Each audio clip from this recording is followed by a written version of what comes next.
Is that your drink? Whose drink is that? Okay, can I have a look at the drink? And cheese and bulk. Right, so that's got a colour in it. Colour 110, that's an artificial colour. Food detective and nutrition author Sue Dengate thinks she can find the answer to most kids' problems here, in their lunchboxes.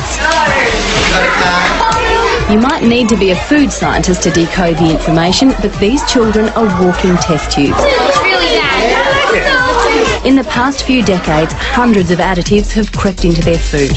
Colours, flavours, preservatives. At least 60 of them cause problems for some kids. But which additives affect which kids? Food companies are leaving parents to find out that for themselves, and the results have been disastrous. The authorities have really dropped the ball when it comes to protecting our children. Over the next 2 weeks, these children from Nana Glen Primary School in New South Wales will be cutting the additives from their food. They have a list of nasties to avoid, and for any 6-year-old, it's quite a mouthful. Sorbates, benzoates, nitrates, glutamates. Sometimes they're words, sometimes numbers. Always in the fine print and hard to find unless you know what to look for. Their parents have been armed with the same information, and the canteen will only serve food with natural ingredients. What food aren't you going to eat now? I can't eat colours, preservatives and flavours. The effects of a food intolerance can be subtle. The child who fidgets, the child who can't concentrate, the child who has no friends. They're pretty good in the classroom, but they really seem to be playing up now. Is it my imagination, or are they louder since they've been eating lunch? And this is what you expect, and I think next time we're here you'll see they're quieter and calmer.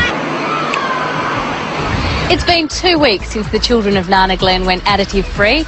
We've come back to see if it's actually made any difference at all. Okay, you guys, hurry up. First stop, the principal's office. Laurie Renshaw had to ask teachers, students and parents to cooperate, and he was stunned by the result. Just as an example, this year we've averaged 6 students on detention per week.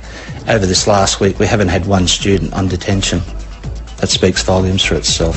I can see a... So, onto the classrooms to see the results firsthand. Kindergarten teacher Jenny Wiseman. They listen to instructions better, and they're not so impulsive. I think that's probably the biggest change that I've seen, that they think before they do things, think before they act. Okay, we're going to put that on the stove? Yep. Parents also couldn't believe the most seemingly benign foods could be having such a detrimental effect on their child's behaviour. Helen Barrett found out her son Liam reacted to additive 160B, found in vanilla ice cream and yoghurt.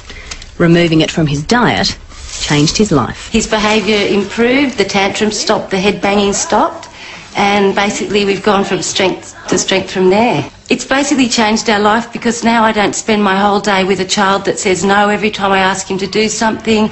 I have a child that I enjoy being with, and he's just a beautiful, unique creature.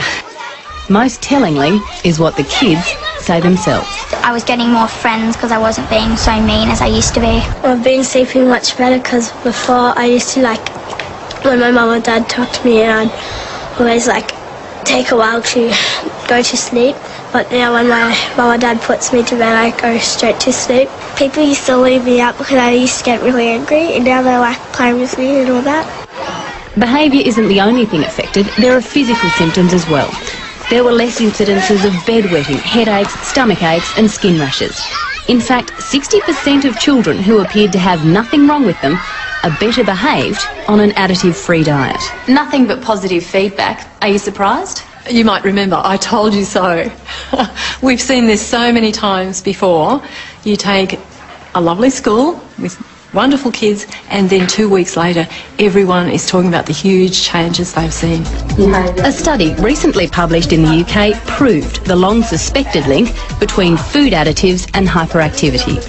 The food authorities there have already started removing harmful colours from food.